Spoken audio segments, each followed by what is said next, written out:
যারা ভর্তাপ্রেমী মানুষ তারা সব ভর্তা দিয়ে কিন্তু 1 প্লেট ভাত অনায়াসে খেতে পারে, সেরকম তাদের মধ্যেও আমি একজন। আসসালামু আলাইকুম। শাহিদা ভিলেজ ব্লগে সবাইকে আন্তরিক শুভেচ্ছা আর অনেক ভালোবাসা। আজকে আমি মিষ্টি কুমড়া ভর্তা করব, আর এত মজার একটা ভর্তা গরম ভাতের সাথে আপনি অনায়াসে 2 প্লেট ভাত খেতে পারবেন। এখানে আমি নিয়েছি মিষ্টি কুমড়া, আর আমার ফ্যামিলিতে অনেক মানুষ আছে তাই 500 গ্রাম মিষ্টি কুমড়া নিয়েছি। আর মিষ্টি কুমড়াটা ছোটো ছোটো করে এভাবে কেটে নিব, কেটে ধুয়ে সিদ্ধ করতে বসিয়ে দিব লবণ দিয়ে। এভাবে পরিষ্কার করে লবণ পানি দিয়ে সিদ্ধ করতে বসিয়ে দিলাম। লবণ দিয়ে সিদ্ধ করা হয়ে গেলে আমি পানিটা একদমই শুকিয়ে ফেলবো। যদি পানি থাকে তাহলে ভালো লাগবে না, পানসে পানসে লাগবে, তাই পানিটা শুকিয়ে নিব।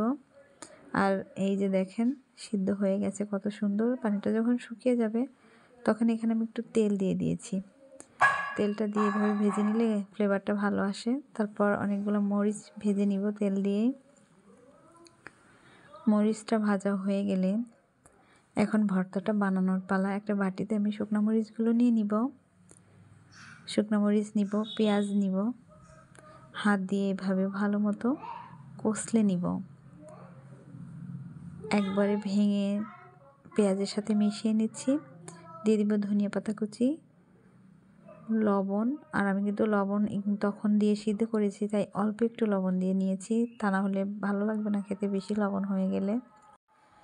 এখন ভালো করে চটকানো হয়ে গেছে। এখন আমি সরিষার তেল দিয়ে দিব।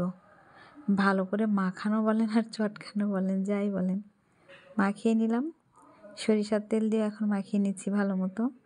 মাখানো যখনই হয়ে যাবে তখন আমি সিদ্ধ করা মিষ্টি কুমড়াগুলো দিয়ে দিব, দিয়ে হাত দিয়ে ভালোভাবে মাখিয়ে নিব।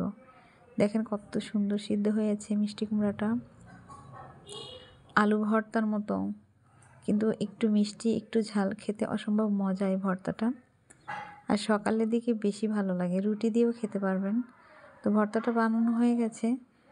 সবাই খুব ভালো থাকবেন, সুস্থ থাকবেন। আর ভালো লাগে যদি ভর্তার রেসিপিটা অবশ্যই বাসায় ট্রাই করবেন। ভিডিওটা আজকের মতো এই পর্যন্ত। ভালো লাগলে অবশ্যই কমেন্ট করবেন, লাইক করবেন, সাবস্ক্রাইব করে আমার পাশেই থাকবেন। আর বেল আইকনটি প্রেস করতে একদম ভুলে যাবেন না। আল্লাহ হাফেজ।